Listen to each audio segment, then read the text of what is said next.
Hello, and thank you for joining me. Um, I've been reflecting on something for the last several hours, and I just wanted to take a moment to document it and to share it. I have realized that I was given an opportunity that not everyone gets as a child. I had some pretty horrific experiences throughout it, but from the age of 4 to the age of 7, I was given this really unique opportunity to live with my grandparents in a very loving and stable environment. Not perfect by any means, but what was so unique about it is that, one, we were on a very consistent schedule. So there were no surprises. We did everything very consistently. Dinner was at 3 o'clock every day. We sat on the porch at 7 o'clock. At 9 o'clock, we went to bed. We got up at 6 a.m. the next morning, and we did it all again. Um, from from before 3 p.m. on days that there were no school, I had a completely unstructured day where I was simply allowed to be. I wandered in the woods and I made mud pies and I played in my room, and no one told me go outside or stay inside, or I did whatever I wanted to do. Whatever I wanted to do. There were a few rules, but they were bendable. And they were more like warnings than rules. Don't play in the creek and don't fall in a coal bank were two of the rules. We always played in the creek, and we always got told we weren't supposed to be playing in the creek, but even the consequences of that was just, ew, that water's nasty, which it wasn't. It was just mucky.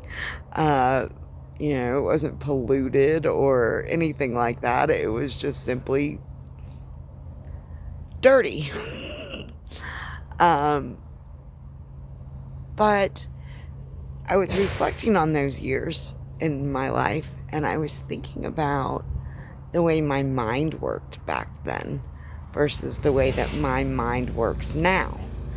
And what I am finding is that now there is a should be and a rule, and there's a this and a that, and there's always all these thoughts about anything that comes into my awareness. There's all these preconceived beliefs, notions, ideas, and decisions that have already been made.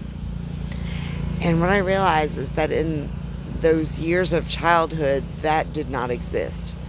There was this curiosity, and I've heard all the gurus talk about it, but to really just consider what that was like.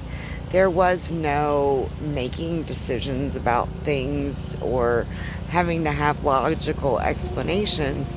There was just this open curiosity that allowed me to be playful and to draw my own conclusions. The freedom in that.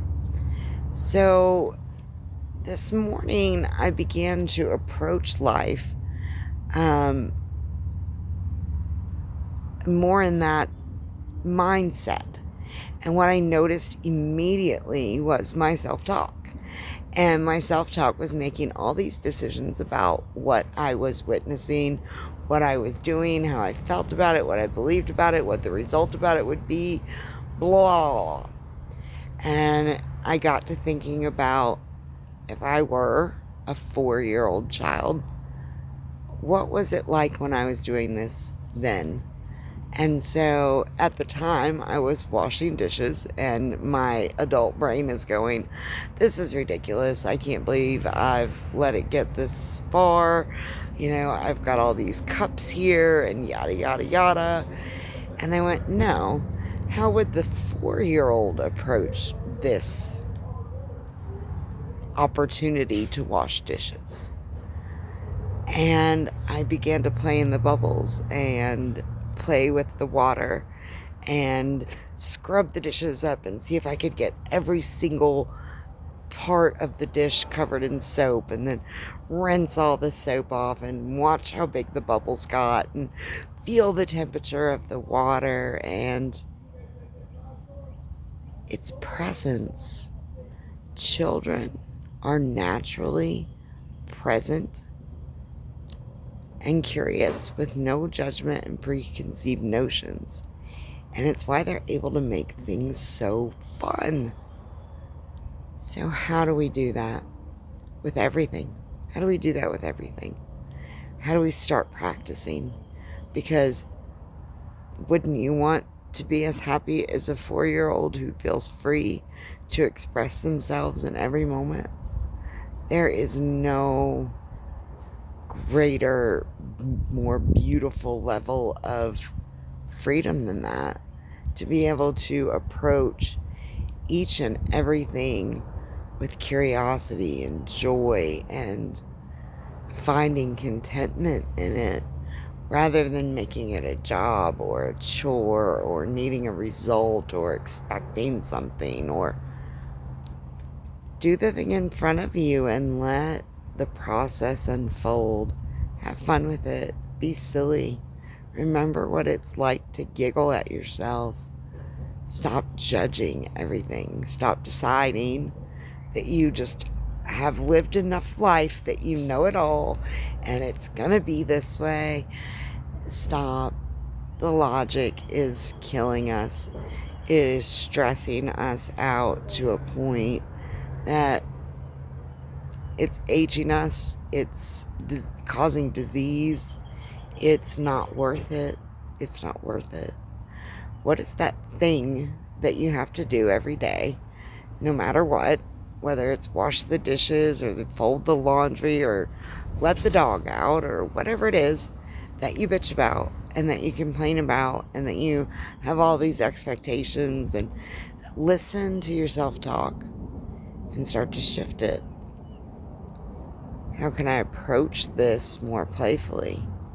How can I be curious about what might happen instead of deciding I already know? We make things so fucking hard because we think we're trying to learn something and get somewhere and do something. And what if that shit just happens naturally when you freaking relax? That's what I'm finding. All this hard work, and if I would have just chilled the hell out, I didn't have to drag myself over all this glass. Can we learn it for ourselves so that we can teach our children? Not teach our children, no. Show our children by living example. I thought I was going to teach my child something. No, I lived an example and my daughter followed it, and that's what children do.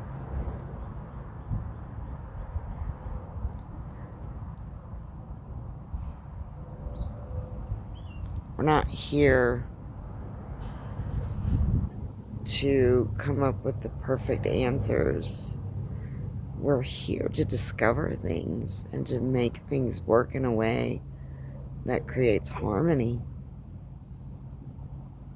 And because we cannot be present in the moment, we cannot be consistent in our beliefs, our actions, we're always being jerked around. Because we are living in such a disturbed place, whether it's in our environment or in our body, we can't function properly. What are we willing to do about that? What action are we willing to take?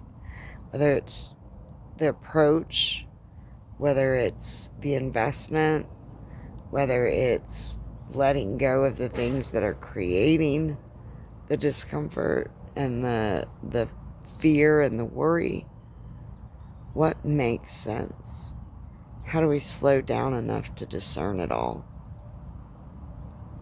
I don't think we're supposed to sit and think all the time. I think that as we are able to take a more and more relaxed, playful, curious approach, we're going to realize that the things we've been searching for are right in front of our face. I hope this was somehow helpful.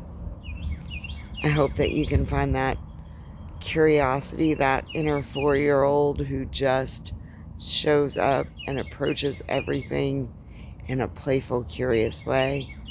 And notice when that's easy, notice when it's hard, play with it, see where it goes. Might not work for you, might be the most awesome thing you ever did. Imagine being able to approach most of the things in your life with the curiosity, excitement, and fun that a unspoiled, loving 4-year-old approaches life with. Namaste.